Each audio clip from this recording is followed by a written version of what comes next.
Salatullah, salamullah. Alhamdulillah wassalatu wassalamu ala Rasulillah wa ala alihi wa sahbihi wa mawalah wa la hawla wa la quwata illa billahi wa ba'du. Alhamdulillah di sore hari ini kita bisa duduk untuk bertolak ilmi dan kita meneruskan kajian kita membahas kitab Umdatul Ahkam, dan kita masuk pada bab al-idaini, bab tentang dua salat Id, maksudnya Idul Fitri dan Idul Adha. Kita baca beberapa riwayat yang dicantumkan oleh pengarang rahimahullah ta'ala. An Abdullah ibni Umar radhiyallahu anhuma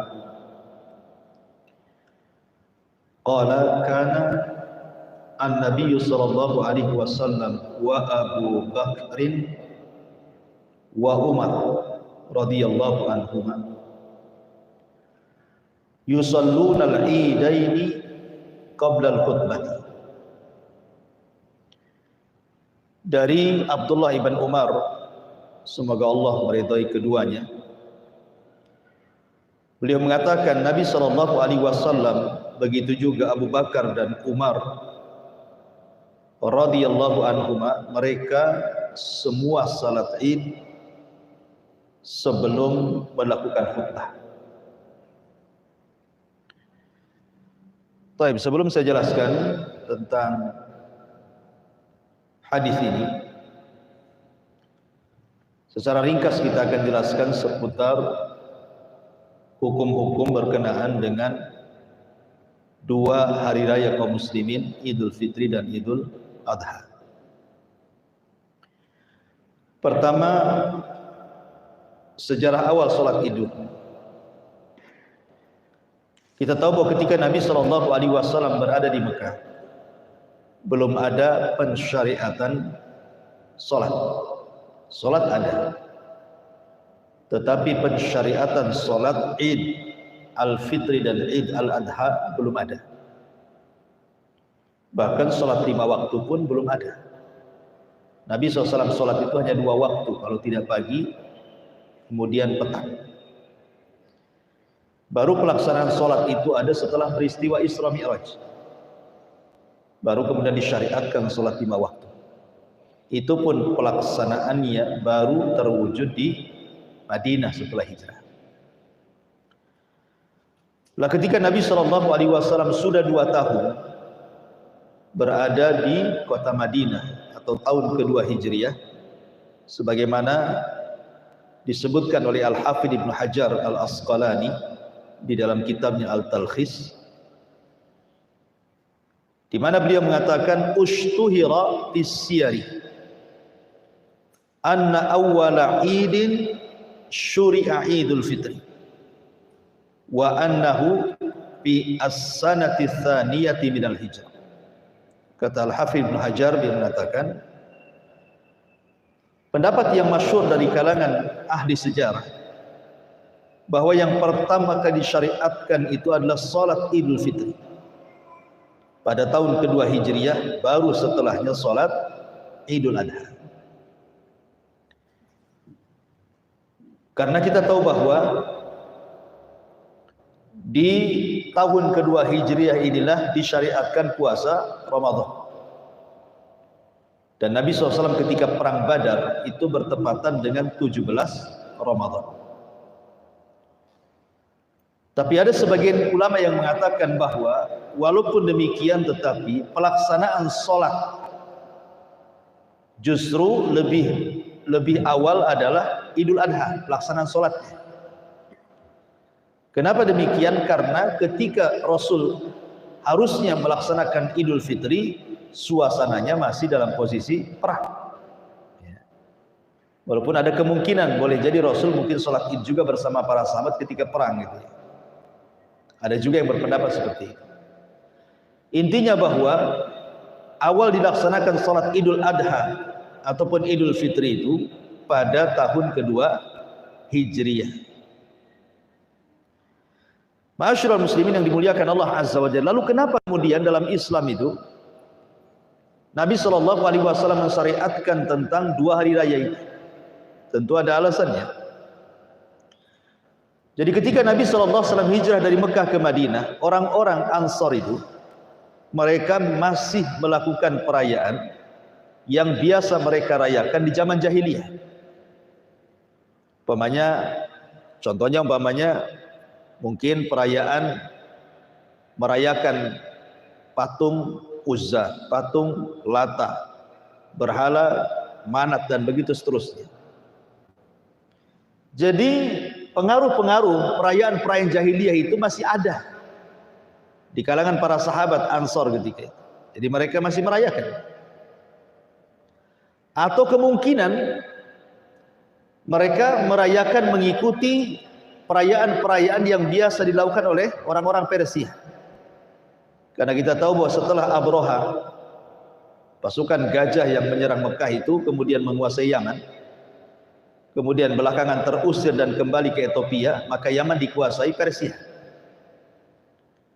Dan orang-orang Ansar itu mereka orang Yaman. Semua orang-orang Ansar itu turunan Yaman, Khazraj dan Aus itu. Sehingga boleh jadi ada pengaruh dari budaya-budaya Persia sampai ketika kemudian kakek buyut mereka hijrah ke Yaman, ke Madinah dari Yaman, sehingga mereka masih mengikuti perayaan-perayaan orang-orang Persia. Intinya bahwa para sahabat melakukan perayaan yang biasa mereka rayakan di zaman jahiliyah. Lah ketika datang Nabi SAW, Nabi ingin mengganti perayaan-perayaan para sahabat karena perayaan itu menyerupai perayaan orang-orang kafir. Maka Nabi SAW bersabda di hadapan para sahabat, Innallaha qad abdalakum bi khairin minhuma Idul Fitri wa Idul Adha. Sesungguhnya Allah sudah menggantikan perayaan kalian yang jauh lebih baik dibandingkan perayaan kalian 2 Id. Kemudian Rasul mengatakan Idul Fitri dan Idul Adha. Inilah 2 perayaan yang seorang muslim boleh bersenang-senang, makan, minum dan juga berbahagia di dalam Idul Fitri dan juga Idul Adha. Ma'asyiral muslimin yang dimuliakan Allah Subhanahu wa taala, adapun bicara tentang hukum daripada salat Id itu sendiri, kita tahu bahwa salat Id itu adalah termasuk syiar ya. Ingat, salat Id itu termasuk syiar, artinya harus ditampakkan, namanya syiar. Makanya Nabi SAW ketika melaksanakan salat Id itu dilaksanakan di mana? Di tanah lapang, keluar. Kemudian sampai memerintahkan para wanita, baik yang haid ataupun yang tidak, baik yang menikah atau yang masih dipingit, semua suruh keluar. Menunjukkan bahwa salat ini bukan salat biasa, tetapi syiar dari syiar-syiar Islam. Maka disuruh keluar semuanya.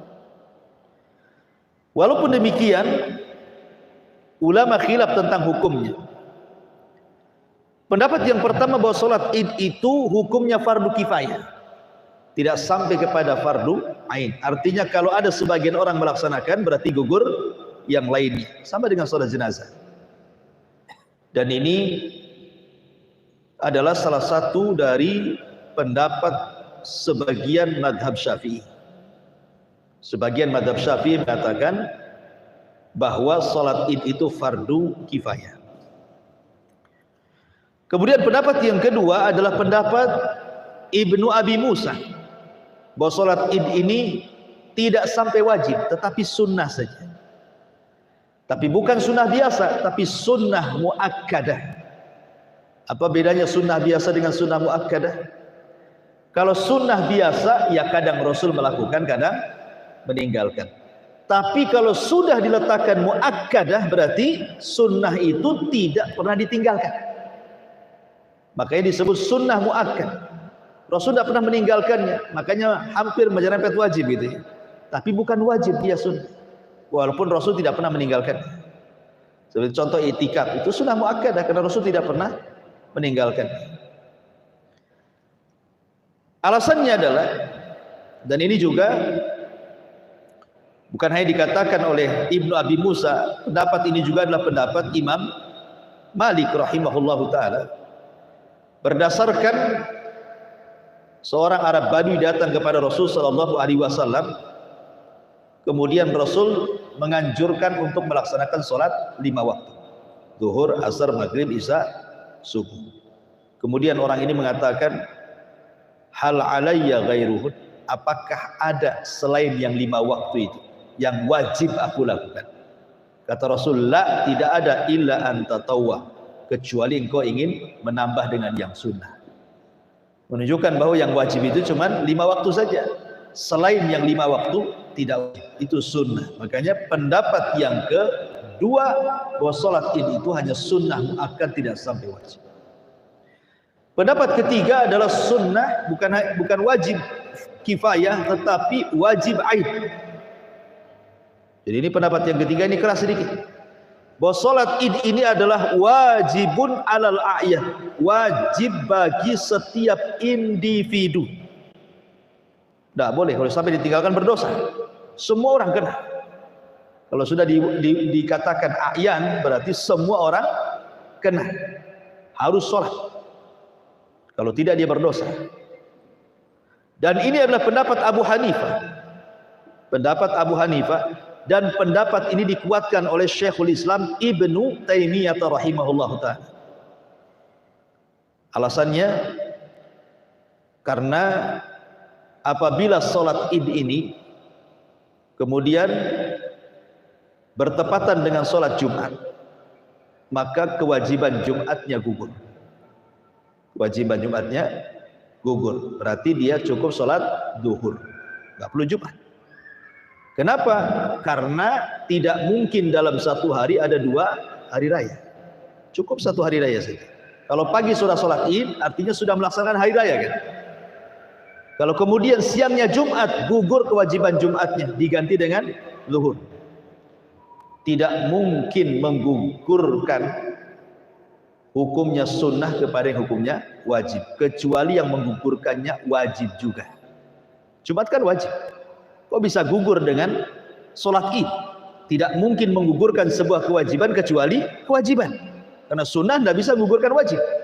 Dari sini menunjukkan sholat id hukumnya wajib. Satu. Yang kedua alasannya, karena Nabi SAW tidak mengecualikan siapapun kecuali keluar. Mau wanita haid, mau wanita bersih, mau yang sudah menikah, mau gadis yang dipingit, semua keluar, disuruh keluar. Ya tentu yang haid tidak melaksanakan sholat, hanya mendengarkan khutbah saja. Tetapi dengan suruhan Rasul disuruh keluar semuanya ke lapangan. Kalau memang ini sunnah, gak mungkin Rasul menyuruh semua keluar.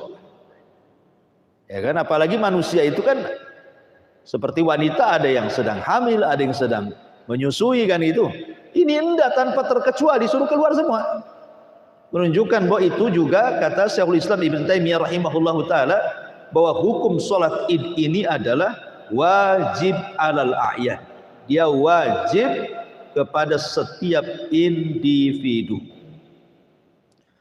Dan banyak lagi ditemukan dalilnya. Intinya bahwa hukum sholat id secara singkat ada 3 pendapat. Ada yang mengatakan sholat id fardu kifayah, yang kedua ada yang mengatakan sholat id sunnah muakkadah, dan yang ketiga ada yang mengatakan sholat id wajib ain. Ini kesimpulannya. Taib ma'asyiral muslimin yang dimuliakan Allah Subhanahu wa taala. Secara singkat sifat salat Id. Salat Id ini secara waktu dimulai dari terbitnya matahari kemudian meninggi 1 tombak, atau dengan kata lain masuknya waktu duha. Ya. Ketika awal masuk duha itulah awal sholat id. Artinya ketika matahari terbit jangan langsung sholat, biarkan dia meninggi sedikit. Karena ketika terbitnya matahari ada sebagian orang yang sedang menyembah matahari masalahnya. Jangan sama penyembahan orang-orang yang menyembah matahari dengan orang yang menyembah dengan Allah. Makanya biarkan matahari meninggi sedikit. Itu sholat id, waktu sholat id. Adapun tentang sifatnya, yang pertama, yukabbiru fi raq'atil ula ba'da takbiratil ihram wal istiftahu wa qabla ta'awudhi wal qiraati sab'u takbirah. Bertakbir pada rakaat pertama setelah takbiratul ihram. Setelah takbiratul ihram, ya.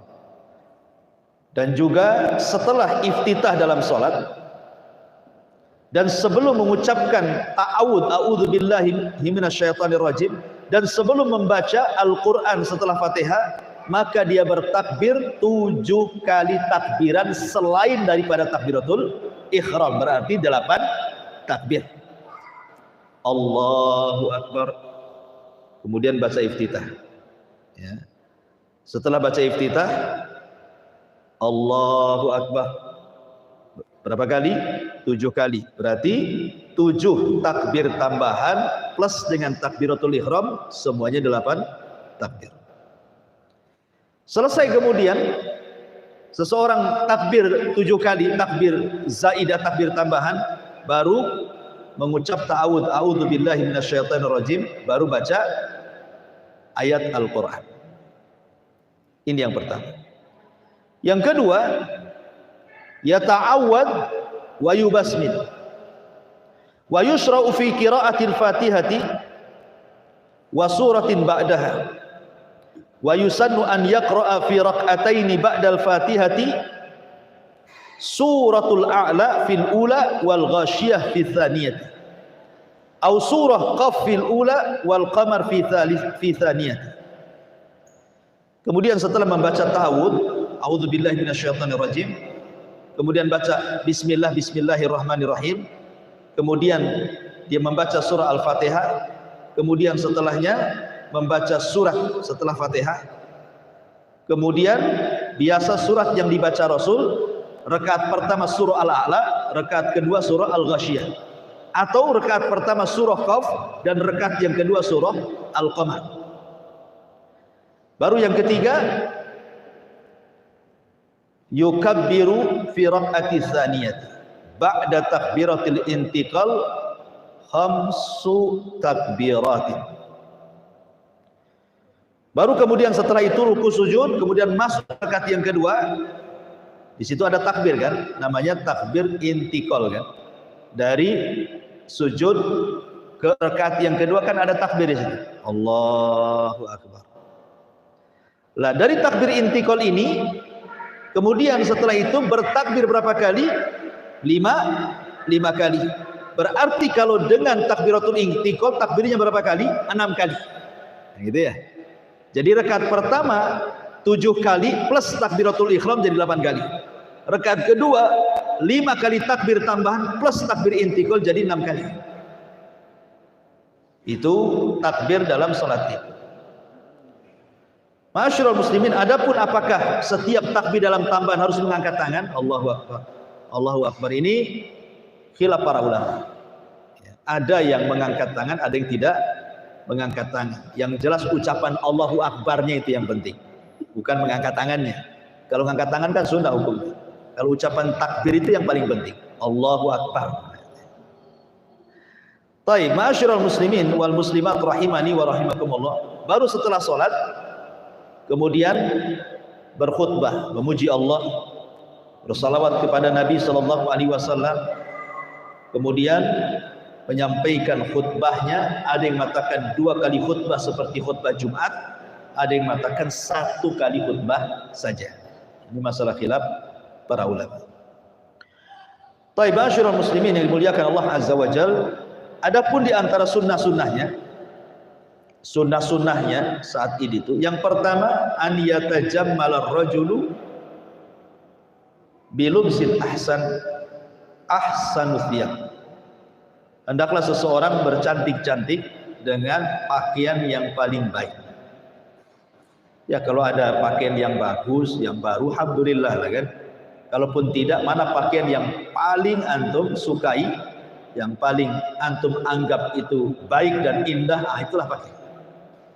Untuk menunjukkan bahwa hari itu bukan hari biasa, tapi hari itu hari ulang tahun kaum muslim. Kemudian yang kedua,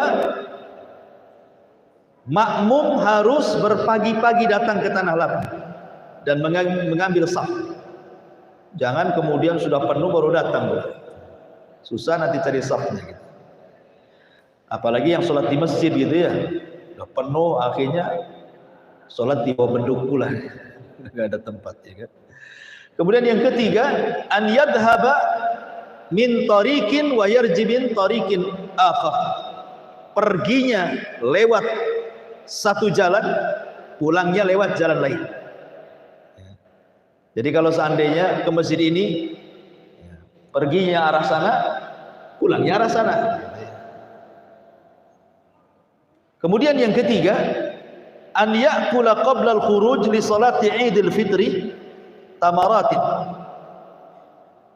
wa an la ya'kul fil adha hatta yarji. Disunahkan kalau salat Idul Fitri makan dulu beberapa kurma untuk menunjukkan bahwa Anda tidak sedang berpuasa ketika itu. Karena kalau tidak makan nanti disangka berpuasa kan sudah antum puasa 29 hari Ramadan atau mungkin digenapkan 30 hari, datang Id, maka pagi-pagi itu sebelum berangkat makan, menunjukkan antum tidak puasa. Karena tidak boleh puasa ketika hari raya Id. Kemudian kalau Idul Adha terbalik, jangan makan dulu, nanti kekenyangan, habis dipotong kambingnya kenyang, tak mau nyate jadinya.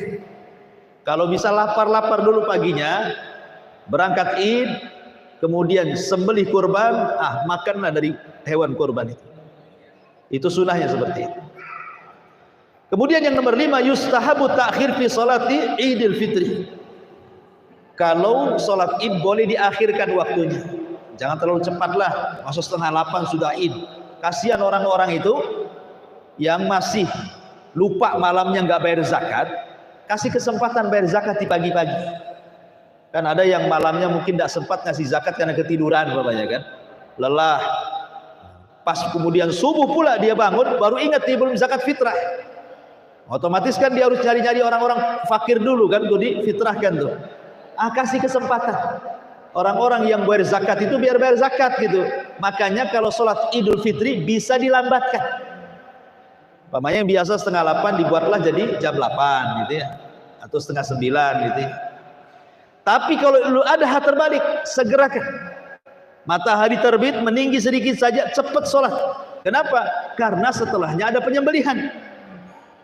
Ya, setelahnya ada penyembelihan. Itu alasannya kenapa Idul Fitri diakhirkan, kenapa pula Idul Adha disegerakan. Baik. Kemudian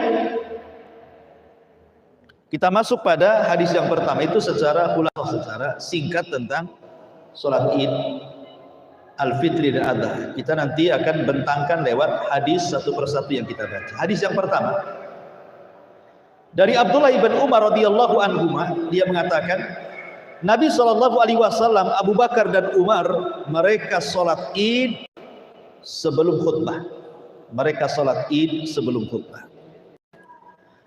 Jadi kebiasaan Nabi SAW dan para khulafaur rasyidin Abu Bakar, Umar, Utsman, Ali, apabila melaksanakan sholat Id, maka mereka sholat dulu. Sholat dulu, baru setelah sholat, kemudian khutbah dan mendengarkan khutbah.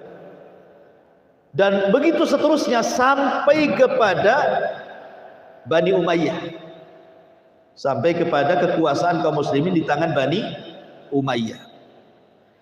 Lah ketika itu yang memimpin Bani Umayyah adalah Marwan, Khalifah Marwan ibnu Hakam. Marwan inilah yang kemudian merubah-rubah sholat Id. Khutbah dulu, baru sholat. Ya. Kalau di zaman Rasul sholat dulu baru khutbah. Di zaman Marwan ini terbalik, dia buat khutbah dulu baru sholat. Kenapa alasannya? Marwan ini khalifah yang tidak disukai. Kalau sholat dulu kemudian khutbah, bubar orang. Paham ya? Sebab kalau seandainya dia sempat, orang kan mengejar sholatnya bukan mengejar khutbahnya. Kalau khutbah itu kan nanti saya jelaskan hukumnya sunnah saja. Anda boleh duduk, boleh pulang. Masalahnya hukum khutbah itu lain dengan khutbah Jumat, satu paket gitu ya. Kalau khutbah itu boleh ngomong aja sebelahnya boleh. Kalau khutbah Jumat jangan. Kalau khutbah itu nggak ada masalah ngomong dengan sebelahnya. Makanya kemudian Khalifah Marwan berinisiatif, orang kan mengejar sholatnya. Kalau belum sholat kan orang nggak akan pergi katanya. Saya buat khutbah dulu baru sholat katanya. Akhirnya dia khutbah dulu. Sehingga kemudian ada satu riwayat Abu Sa'id Al-Khudri radhiyallahu an. Abu Sa'id Al-Khudri radhiyallahu an sempat ketika itu marah dan mengatakan, falam yazal an-nasu ala dzalik hatta kharajat ma'a Marwan.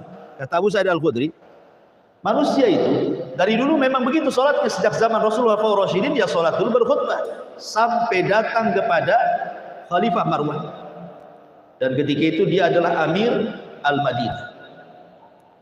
Ketika sholat Adha atau sholat Idul Fitri, falamma ataina al-musalla, ketika kami, kata Abu Sa'id Al-Khudri, datang ke tanah lapang, idza mimbarun banahu kabirun kathirun ibnu as-salti.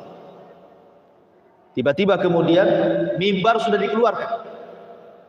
Padahal di zaman Nabi itu kalau sholat Id tidak pakai mimbar.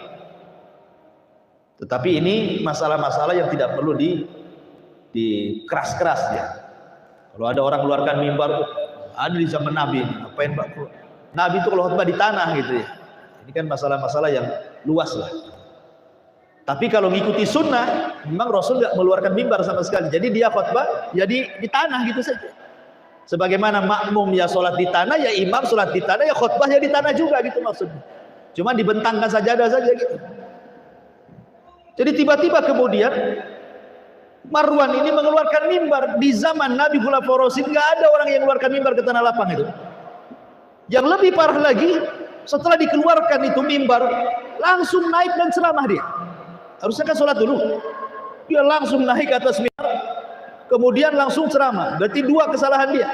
Pertama mengeluarkan mimbar, yang kedua ceramah sebelum sholat.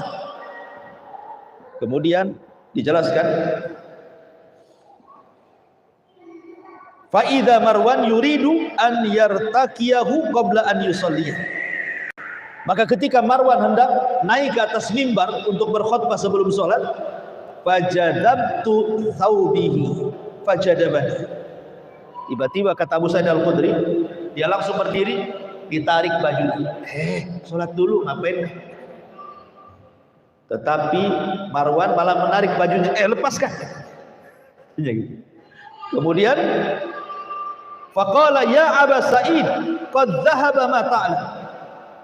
Wahai Aba Sa'id, kau sudah tua, kau enggak punya pengetahuan tentang ini, biarkan aku naik ke atas mimbar gitu.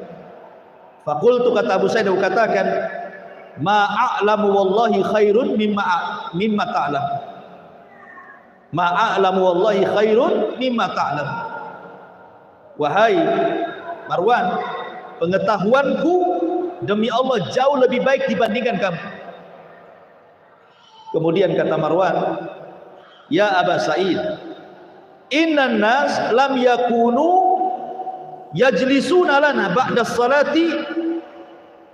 Aba Sa'id, kalau seandainya aku khutbah dulu, aku sholat dulu baru khutbah, sesungguhnya manusia tidak akan ada yang duduk dengan kami. Manusia akan bubar gitu maksudnya. Oleh karena itulah maka faja'altuha qabla shalah. Kujadikan khutbah sebelum sholat biar manusia enggak bubar katanya. Ya. Dalam riwayat Tariq Ibn Shihab, annahu qala, dia mengatakan, awal man bada'a bil khutbati yaumal id qabla shalah, orang yang pertama kali khutbah sebelum salat adalah Marwan ibnu Hakam. Faqama ilaihi rajul, ketika dia hendak berkhutbah sebelum salat, berdirilah sahabat Rasul faqala ya khalifah as-salatu qabla al-khutbah. Salat dulu, jangan khutbah dulu, nasihati. Kemudian dia mengatakan qad turika ma hunalik. Itu sudah enggak ada zamannya. Sekarang kita balik katanya. Itu zaman dulu. Sekarang zaman ini berbeda katanya. Zaman sekarang khutbah dulu baru salat kata Marwan.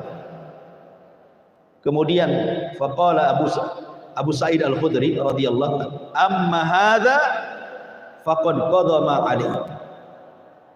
Adapun orang itu sudah hilang tanggung jawabnya karena dia sudah menasihati.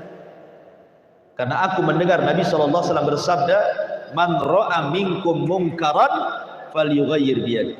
Fa in lam tastati fa bi lisani. Fa in lam tastati fa bi qalbi. Wa dzalika adaful iman."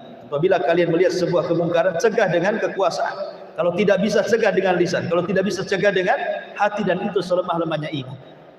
Artinya orang ini sudah selesai tugasnya, yang penting sudah disampaikan kan, karena dia khalifah kan masalahnya.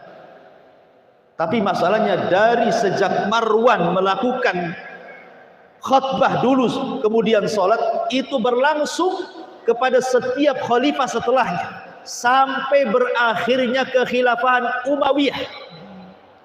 Baru setelah ketika khilafahan Umayyah hilang diganti dengan kekhilafahan Abbasiyah, baru dikembalikan sholat dulu baru khutbah.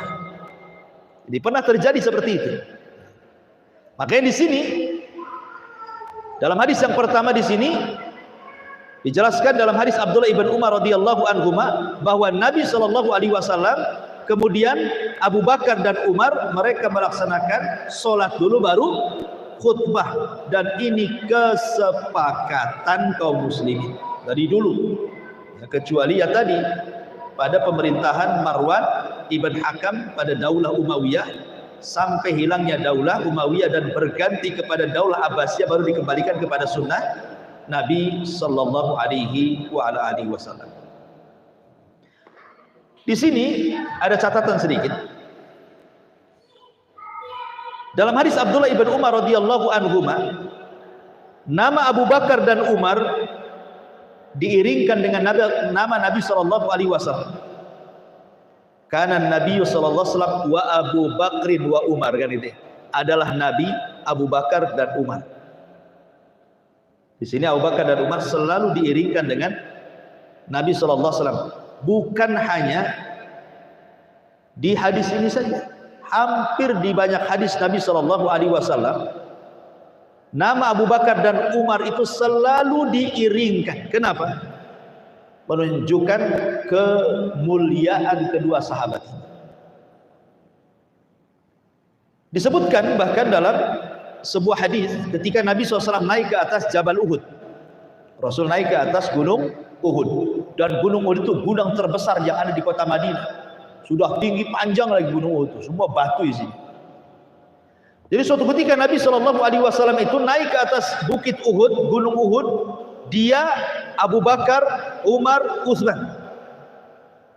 Ketika di atas gunung, tiba-tiba gunung ini ada lini, macam gempa gitu ya, lini. Faqala, maka Rasul mengatakan, uthbut ya Uhud, diam kau wahai Uhud, jangan kau buat lini. Fa inna ma'alaik nabiyyun wasiddiqun wa syahidan. Di atas kamu ada seorang nabi, ada seorang siddiq, dan ada dua orang yang akan mati syahid. Maksudnya yang mati syahid Umar dan Utsman, dua-duanya mati syahid. Abu Bakar kan tidak mati syahid. Abu Bakar mati karena sakit di tengah malam gara-gara mandi di musim dingin untuk melaksanakan sholat malam. Sebab itulah Abu Bakar sakit kemudian meninggal.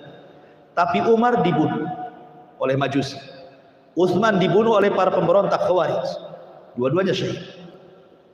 Dalam hadis ini dijelaskan ada nama Abu Bakar, Umar, Abu Bakar, Umar, gitu. Dan Nabi sallallahu alaihi wasallam. Atau contoh yang lain hadis Anas bin Malik radhiyallahu an, jaa rajul ila Nabi sallallahu alaihi wasallam. Jadi ada seorang laki-laki datang kepada Nabi sallallahu alaihi wasallam dan mengatakan, "Ya Rasulullah, mata sa'ah." Rasul, kapan sih kiamat? Maka Nabi sallallahu alaihi wasallam ketika ditanya kapan kiamat, Rasul mengatakan, "Wa ma a'dadtalah." Apa yang kau siapkan? Kau tanya kiamat. Maka orang ini mengatakan, tidak ada kecuali hubbullah wa rasul. Aku tidak punya persiapan Rasul, tapi aku sangat cinta kepada Allah dan Rasul. Anas ibn Malik radhiyallahu anhu ketika mendengar jawaban Nabi SAW, ketika Rasul mengatakan kepada Arab Badui, idzan fa anta ma'aman ahbabta. Kalau engkau betul-betul mencintai Allah dan Rasulnya, maka engkau akan bersama orang yang kau idolakan. Artinya engkau mencintai Nabi, maka engkau akan bersama Nabi nanti di akhirat, gitu maksudnya. Ketika kemudian mendengar kalimat ini, Anas bin Malik mengatakan, demi Allah, aku tidak pernah sebahagia hari ini sejak aku masuk Islam. Ketika Rasul mengatakan, anta ma'aman ahbabta, engkau akan bersama idolamu di surga. Kemudian Anas bin Malik mengatakan, demi Allah, fa ana uhibbullaha wa rasulahu wa Abu Bakrin wa Umar wa arju an akuna ma'ahum illam a'mal bi a'malihim, kata Anas. Demi Allah, aku cinta Allah, cinta Rasul, cinta Abu Bakar, cinta Umar, dan aku berharap aku bisa bersama mereka di sorga walaupun aku tidak seperti amalan mereka. Jadi memang dua orang ini diidolakan para sahabat kita. Mereka ingin kalau mereka itu seperti Abu Bakar dan Umar gitu. Karena Nabi SAW merekomendasikan setelah kematiannya, kata Nabi SAW, iktadu billadaini min ba'di Abu Bakar dan Umar. Ikuti sepeninggalku, kata Rasulullah, dua manusia, Abu Bakar dan Umar. Makanya dua manusia ini, Abu Bakar dan Umar, selalu digandengkan dengan nama Rasulullah di banyak hadisnya. Ya, karena keduanya adalah dua menteri Nabi SAW yang sangat berjasa kepada Nabi SAW. Bahkan Abu Bakar manusia terbaik setelah Rasul Sallallahu Alaihi Wasallam, kemudian Umar, dan ini kesepakatan berdasarkan tartib hadis. Manusia terbaik setelah Rasul Abu Bakar, setelah Abu Bakar siapa? Umar. Makanya suatu ketika Amr ibn As radhiyallahu anhu datang kepada Rasulullah. Amr ibn As ini kan telat masuk Islam. Dia masuk Islam sama-sama dengan Khalid bin Walid. Walaupun di zaman jahiliyah dia adalah tokoh besar, Amr bin As, sama dengan Khalid, tokoh besar. Tapi setelah 20 tahun dia baru masuk Islam. Tetapi ketika dia masuk Islam, memang betul-betul keislamannya luar biasa. Betul-betul luar biasa keislamannya, membela Islam. Jadi karena dia sudah dekat dengan Nabi SAW, dia ingin bertanya kepada Rasul SAW di hadapan para sahabat, Rasul, orang yang paling kau cintai itu siapa? Maunya Amr bin As, itu Rasul mengatakan kamu gitu. Biar dia senang dan sahabat tahu bahwa dia orang yang dicintai Nabi. Dia ngomong, ya Rasul, orang yang dicintai kamu itu siapa? Rupanya apa yang dikehendaki Amr bin As meleset. Kata Rasulullah, Aisyah. Aisyah orang yang saya cintai, katanya. Kemudian Amr bin As tidak sampai di sini, dia tanya lagi, kan itu kan wanita Rasul, laki-laki siapa? Maksudnya dia hendak Rasul mengatakan, coba mengatakan habis itu saya gitu ya. Tapi meleset lagi, kata Rasul, Abu Bakar. Kemudian Amr bin As juga masih penasaran juga. Setelah Abu Bakar siapa wahai Rasul? Umar gitu. Setelah Umar siapa Rasul? Utsman. Setelah Utsman siapa Rasul? Nah, belakangan, saya nomor berapa? Maksudnya dia bertanya itu, maksudnya Rasul menunjuk dirinya. Rupanya dia nggak disebut sama sekali. Tapi lihat bagaimana Nabi mentartib tuh, ya kan? Ya. Siapa yang paling Anda cintai? Aisyah. Siapa di kalangan laki-laki? Abu bapaknya. Setelah bapaknya Aisyah siapa? Umar. Kan itu ya. Artinya di sini Abu Bakar dan Umar ini selalu terdepan gitu ya. Menunjukkan bahwa dua nama ini luar biasa dalam Islam. Ini juga faedah dari hadis yang kita baca, bahwa Nabi, Abu Bakar dan Umar mereka sholat baru kemudian berkhutbah. Baik. Dan yang sunnah adalah sholat dulu baru khutbah. Itu yang sunnah. Makanya Imam Asy-Syaukani rahimahullah ta'ala dalam kitabnya Nail Autar, dia membuat babu salatil Id qabla al-khutbati bi ghairi adhanin wala iqamatin wa ma yaqra'u fiha. Bab salat Id itu duluan baru khutbah, tanpa didahului adzan, tanpa didahului qomat, tanpa didahului dengan bacaan-bacaan tertentu. Nggak ada bacaan tertentu, nggak ada qomat, nggak ada azan, nggak ada tahiyat al-masjid di lapangan.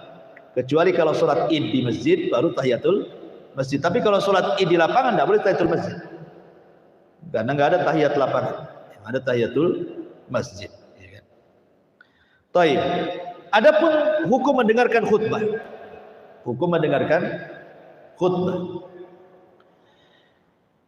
Maka sepakat 4 madhab. Maksudnya 4 madhab di sini artinya mulai daripada yang paling muda Hambali, kemudian di atasnya Hambali Syafi'i, kemudian di atasnya Syafi'i Maliki, di atasnya Maliki Hanafi. Ini disebut 4 madhab. Semuanya mengatakan secara sepakat bahwa khutbah sholat id sunnatun, sunnah.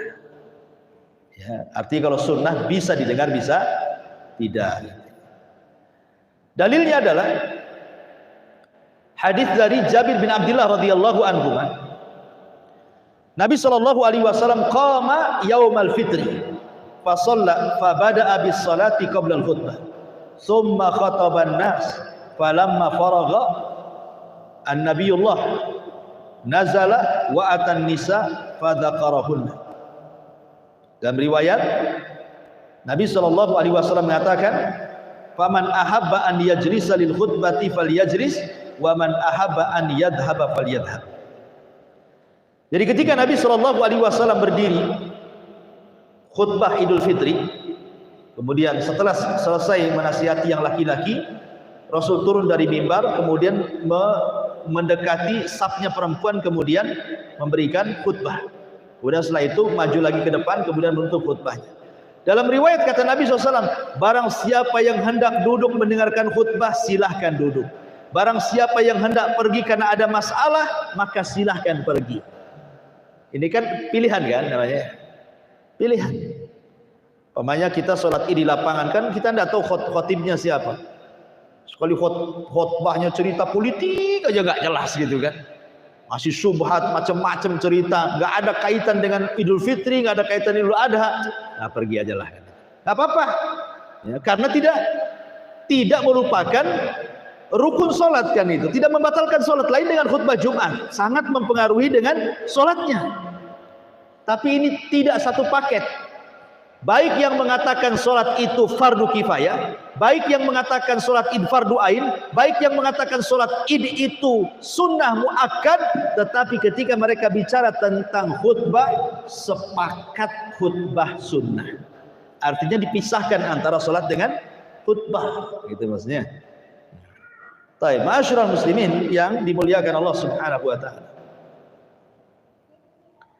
Al-Imam An-Nawawi rahimahullahu taala mengatakan, yustahabbu linnas istima'ul khutbah wa laysatil khutbatu wala istima'uha syartan lissihhatis salat al-id. Disunahkan manusia mendengarkan khutbah, tetapi bukanlah khutbah itu sendiri atau mendengarkan khutbah itu sendiri bagian syarat daripada sahnya salat id. Khutbahnya sendiri bukan sah, syarat sahnya sholat. Mendengarkan khutbahnya sendiri bukan syarat sahnya sholat. Kata Imam Nawawi, berarti khutbahnya itu adalah sunnah, bukan syarat sahnya sholat itu. Begitu juga pendapat yang sama dikemukakan oleh Imam Syafi'i rahimahullahu ta'ala. Taib, ini hadis yang pertama. Hadis yang kedua, Anil Bara ibn Azib radhiyallahu anhu maqala. Dari Bara ibn Azib, semoga Allah meridhai keduanya, dia mengatakan, khatabana Nabi sallallahu alaihi wasallam yaumal adha ba'da shalah. Suatu ketika Rasul berkhutbah pada kami pada hari Idul Adha setelah melaksanakan salat. Faqala, dia pun mengatakan, man shalla sholatan wa nasaka nusukan faqad asaba an nusuk wa man nasaka qabla sholati fala nusuka lahu. Barang siapa yang salat seperti salat kami, barang siapa yang berkurban seperti kurban kami, maka dia telah mencocoki sunnah kurban. barang siapa yang sholat, barang siapa yang berkurban sebelum sholat, maka tidak dianggap kurban baginya. Artinya memotong kurban itu setelah sholat. Kalau sebelum sholat menyembeli berarti bukan kurban, itu sedekah saja. Kemudian Abu Burdah, faqala Abu Burdah Ibn Niyar, saudara daripada Bara bin Azib radhiyallahu anhu, dia mengatakan, ya Rasulullah, inni sakattu syati qabla shalah wa araftu anna al-yawma yawmu aklin wa syurbin wa ahbabtu an takuna syati awwala ma yudbah fi baiti fadhabahtu syati wa taghaddaitu qabla an atis shalah.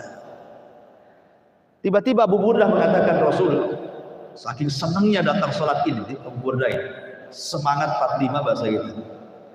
Dia mengatakan, Rasul, sesungguhnya aku telah menyembelih kambingku sebelum sholat, karena aku tahu ini hari Id, dan kau yang mengatakan hari Id itu hari makan-makan dan hari banyak minum, banyak makan dan banyak minum, dan aku ingin kambingku yang pertama kali disembelih di rumahku sebelum yang lainnya. Kan kamu yang mengatakan bahwa Id itu tempat makan-makan, minum-minum, jadi maunya dia ingin cepat makan, cepat minum gitu. Maunya gitu ya. Jadi sembelih sebelum sholat, kata Abu Burdah itu, saking bahagianya gitu. Dia pengen kambing yang pertama disembelih dibandingkan kambing yang lain, untuk menunjukkan kebahagiaan bahwa Idul Adha itu adalah Id makan dan minum. Jadi segera aku sembelih biar aku cepat makan dan minum dan aku bisa bahagia. Baru setelah itu aku berangkat sholat. Maka kemudian Nabi SAW mengatakan di hadapan Abu Burdah ini, apa kata Nabi SAW? Syatuka syatulah, kambingmu bukan kambing kurban, tapi hanya kambing sembelihan biasa saja. Kambingmu bukan kambing kurban, tetapi hanya kambing sembelihan biasa saja. Karena begini ya, kalau kita cerita tentang penyembelihan itu dibagi dua. Ada penyembelihan yang sifatnya kebiasaan, ada penyembelihan yang sifatnya ibadah. Penyembelihan kebiasaan ini ya seperti kita mau makan daging lah, akhirnya kita sembelih ayam, pengen ayam, kemudian pengen makan daging kambing, sembelih kambing, pengen makan daging sapi, sembelih sapi, atau orang jual sate dia sembelih kambing atau beli kambing, atau ada tamu yang datang dari mana-mana kita sembelihkan, itu namanya sembelihan biasa. Tapi ada di sana sembelihan yang sifatnya ibadah. Memang dia menyembelih itu bukan untuk dirinya, tapi betul-betul untuk Allah. Seperti akikah, seperti kurban, seperti nazar, seperti kafaroh, penyembelihan kafaroh kan. Jadi lah kurban itu bagian daripada penyembelihan ibadah. Makanya kemudian kata Nabi SAW, syatuka syatulah, kambingmu kambing daging biasa saja, bukan daging yang sifatnya ibadah gitu ya, kurban. Faqala, dia mengatakan, ya Rasulullah, nyesal saya, tapi fa inna indi anaqa, tapi Rasul saya punya gantinya, tapi masalahnya saya punya kambing inak itu kambing betina, tapi tidak cukup usianya setahun, kecil, kurus, kambing betina tidak sampai setahun. Boleh nggak saya ganti dengan kambing itu, Rasul? Karena kambing itu walaupun dia kambing betina kurang 1 tahun dan kecil, tapi aku lebih suka kambingku yang satu ini dibandingkan yang lain walaupun besar, kata. Maka dia mengatakan, na'am walan tajzi an ahadin ba'daka, ya boleh, tapi hanya untukmu saja, yang lain tak bisa. Jadi khusus kamu saja, yang lain tak boleh. Nah, di sini ada beberapa faedah yang kita bisa petik. Yang pertama, mendahulukan sholat sebelum khutbah. Sudah saya jelaskan, dan itu sunnahnya seperti itu.